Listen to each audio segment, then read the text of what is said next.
rather than just looking at players' emotions, looking at coaches' emotions. And I think before you can delve into managing players' emotions and expectations, you have to be really clear on your own and what your behaviours are like as a coach, and what that behaviour trait that you demonstrate has an impact on your players. Because we talk about these different behaviours of players, but the trigger that you was talking about at the beginning might come from your behaviour. In your experience, what emotions and behaviours do you see players displaying at training, and what impact can these have? So too much of anything doesn't work, does it? Like an extreme doesn't work. Yeah. Extremes just don't work.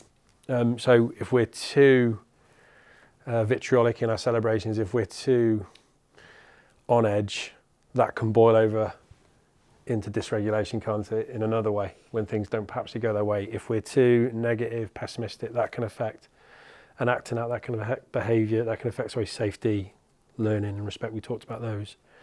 So it's understanding that, yes, you can celebrate right now. That's really important. Well done. Right, how do we regulate and get back to the job in hand? What are we doing? Equally, I've noticed you're doing this. I've noticed this behaviour. Can you tell me why you might be? How are you feeling about what you're doing? If we don't look to regulate behaviour, extremes lead into breaking of safety, breaking of learning, breaking of respect. Yeah, I think as you were talking, I think your behaviours as a coach has an impact on your players. So if you're a coach, you've got to lead by example. You've got to be that role model for your players. And I think if you're on the sideline shouting, being quite not aggressive is not the right word, but a bit loud in terms of your body language, it's going to have an impact on players. If a player makes a tackle, then you're screaming, it's going to impact them. So I think if you're calm and regulated, it's definitely going to have an impact on your players. And I've noticed it where, again, going back to a match day, if the score's quite tight and things aren't happening, you've got a coach who's on the sideline shouting every 2 seconds. One, it has an impact on your players because they get nervous and agitated. But if you're calm and you take that step back and just observe, they're a bit more calmer. But again, going back to if you're not usually like that, and then because you're playing in a cup final, you're shouting and you're doing things that you don't usually do, the players pick up on it and they go, why are you changing your behaviours and your values? Because you're never like that. You never shout at us, but because it's a cup final, you're shouting at us. So then you're going to lose that level of respect. Yeah, I think it's an interesting one, that rather than just looking at players' emotions, looking at coaches' emotions. And I think before you can delve into managing players' emotions and expectations, you have to be really clear on your own and what your behaviours are like as a coach, and what that behaviour trait that you demonstrate has an impact on your players. Because we talk about these different behaviours of players, but the trigger that you was talking about at the beginning might come from your behaviour. Yeah. And that might be the trigger. Yeah.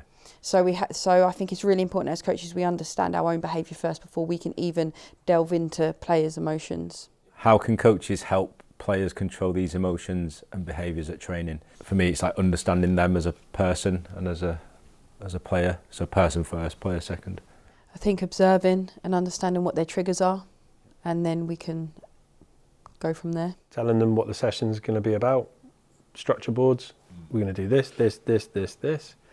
And they can regulate themselves then, can't they? Because they know what's coming. So they can be safer and know that feeling of safety within the session. So you might actually see less of it. But also establishing timeout spots. So if you have got people that might need a timeout spot, having a safe place that they can go to and understanding that they go to that safe place in this moment.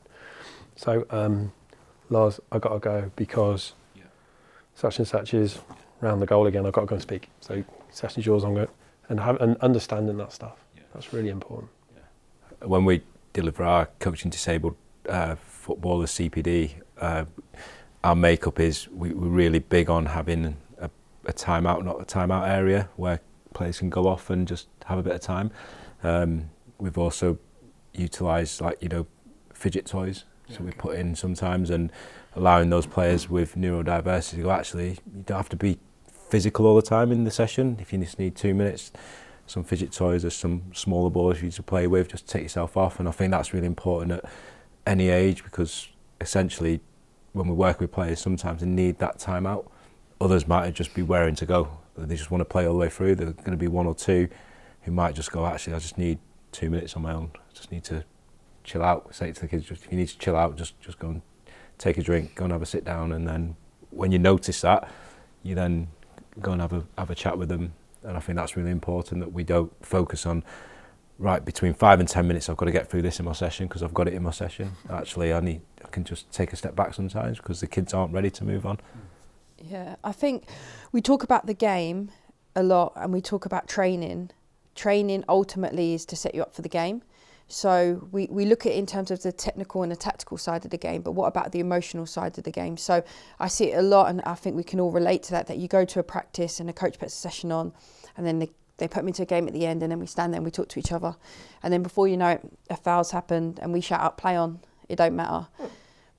Referee the game and put some really big decisions in there and really try and get them working within those emotions so that actually those emotions that they feel don't happen for the first time on a match day, because then that becomes a habit of that emotion only on match day and never happens in training.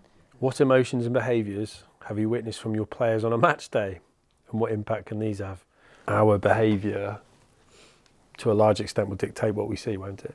So, as we previously discussed, if I'm jumping up and down and screaming and shouting and not behaving in a particularly sporting way, then, well, crikey, if my players behaving that way, I've only got myself to look at. Equally, I feel like establishing, not a code of conduct, but values. Look, at this club we do these things. So are you being humble? Are you being honest? Are you being hardworking? Whatever they might be.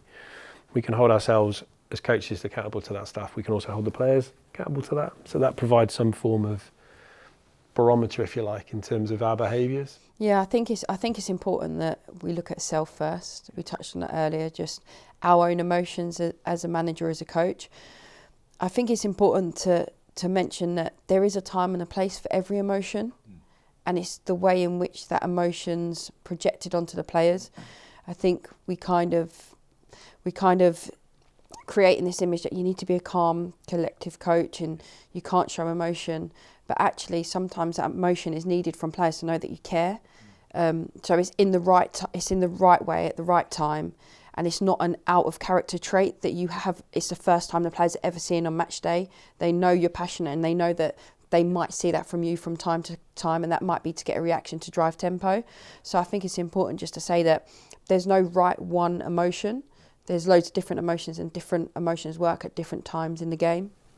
I think sometimes, like, match day gets heightened, like, oh, it's a big game. And I think sometimes, again, it goes back down to the coach. Like, the more you big it up, the more players get kind of nervous and anxious with it. So I think, sometimes it's you hear in the grassroots space, oh, we're playing top of the league today, they've not been beaten.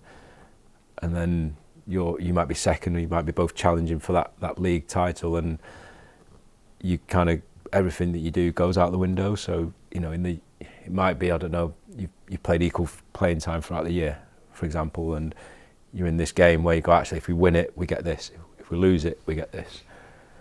And everything that you've done building up to this, you've kind of stopped doing. And I think then that has an impact, one, on the players that are playing, because they're like, well, I'm meant to come off, but you're keeping me on. I'm not feeling too well and you're playing me. That then has an impact on them. So then I think you start losing that level of trust because of this one game. And I think for me, the match day is a moment of learning. It's not essentially the big match that sometimes coaches feel, because you're going to have another game next week anyway. You're going to have a training session again. So for me, it's a moment of learning where you're trying to bring the stuff out that you've been working on, rather than going, oh, we're building up to this 60-minute game that we've been, we're going to have another one anyway next week. We talked earlier about helping them understand, particularly in the early years, and name emotions, what those are, and embrace that emotion. It's also about teaching them techniques and methods that help them re-regulate, whether that's just come off for 5 and take 6 deep breaths, 6 breaths. Come and have 5. Listen, we're just going to do these breathing exercises until, then you're straight back in it. Or even as simple as a quick 30-second sub. And we love those, don't we? So you're going on for 30. Go and have a run. Try and get a goal. Poof, right, come here, sit down. Tell me what the opposition are doing to you, and giving the child a chance to talk about the problem, express what's going on. Okay, brilliant. How are we going to solve this then? Go on, you show me on the checklist board. What can you see? And then just providing that space, that moment for the child to negotiate, talk, settle, calm. Right, how are you feeling about that challenge now? Good, you got him. You're going to go on the outside? Go. Charlie, let's go. And it's that quick swap again. Well done, great, 30 seconds out. Well done, good goal. Like just having those moments, those techniques, just to regulate in your tricks. What advice do you have to help coaches support players with their emotions and behaviours? So if we understand that 5 to 11-year-olds, really we're helping them understand their emotions, aren't we? We're helping them identify, begin to understand, and then teaching them mechanisms that hopefully might serve them when their brain function supports that. I think going into 12 to 16s is really understanding that changes that they're going through, that physical change, female players going through the menstrual cycle, having a good understanding of what that looks like and what those emotions come along with. So being really, really detailed on that. I think as they move into like 17 to 21, they're getting older, they're probably potentially leaving home, they might be financially on their own, going to university, doing A-levels, getting jobs. I think that's where they're turning into that adult where they go, they could be parents themselves, and I think sometimes football might be the second part of what they do. So it's again understanding what are the pressures that they've got outside of football as a coach to help them. I think you've a really good point around. Yeah, contracts, loans, scholarship offers. Am I going to America to do a degree because I'm not getting anything here? Like the complexity. I think we talked about the support network, didn't we? Like just understanding what's going on outside so we can help inside. Teaching the correct strategies. How important is it for coaches to reflect on the emotions and behaviours their players have displayed and the way they've supported them? I think, again, reflection's really key. So often we reflect on, what's happened in the session.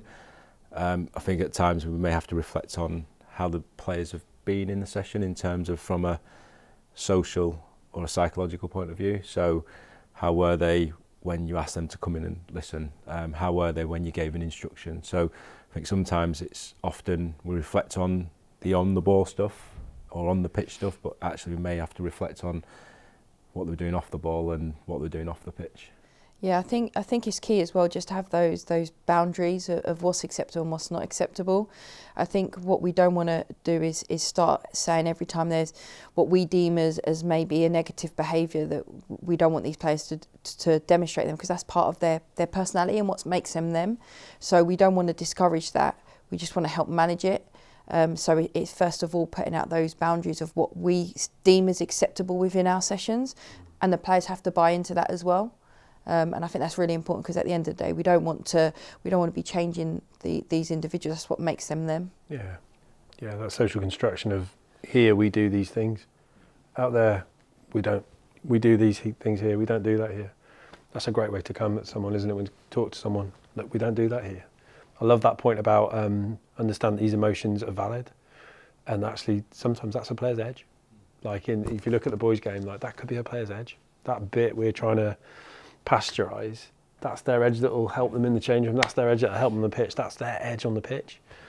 But it's really important we get them to understand what it does. And we absolutely can't, you're absolutely right, we can't let it manifest if it's going to break safety, learning, respect. Those things are non-negotiable. But here we do these things at this club. So look, you can't do that. You've got to come back. That behaviour's outside. You're okay. You're fine. That, and I love you to bits, but that behaviour is not acceptable here. So we isolate the behaviour, but not the player, and that's really important. So the player, you're in here, dude. We got you. Or we'll do that. The player, we're here, but that behaviour is definitely outside the box. We don't do that. To wrap up this discussion, what are your quick fire top tips to help coaches support their players with self-regulation? Know the person before the player. Understand their emotions. Like we said, is it part of their culture? Is it just part of their personality? And again, have those boundaries of what's acceptable and what's not acceptable within the sessions.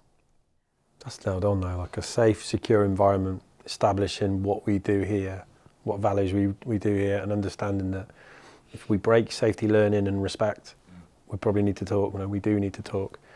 But also, if we see behaviours that aren't necessarily what we do here, it's isolating the behaviour, not the player. So it's not you're bad. That behaviour doesn't belong here. So that they don't feel isolated or on their own. They understand that the behaviour is outside what we do, but they're perfectly fine. You're good. You're safe here. It's okay. Yeah, I think start with you as a coach. So start with self. Is how you act will have an impact on the players that you're working with. So control your own emotions, and that will then serve the players that you're working with. So if you're erratic and loud and making wrong decisions in terms of your behaviours, it's going to have an impact on them. It might not be straight away, but over time they'll go, oh, well, coach is doing that, they're doing that, so it's all right for me to do it. But if you're more controlled and measured, whether it be a match day or in training, then in time the players will usually follow suit.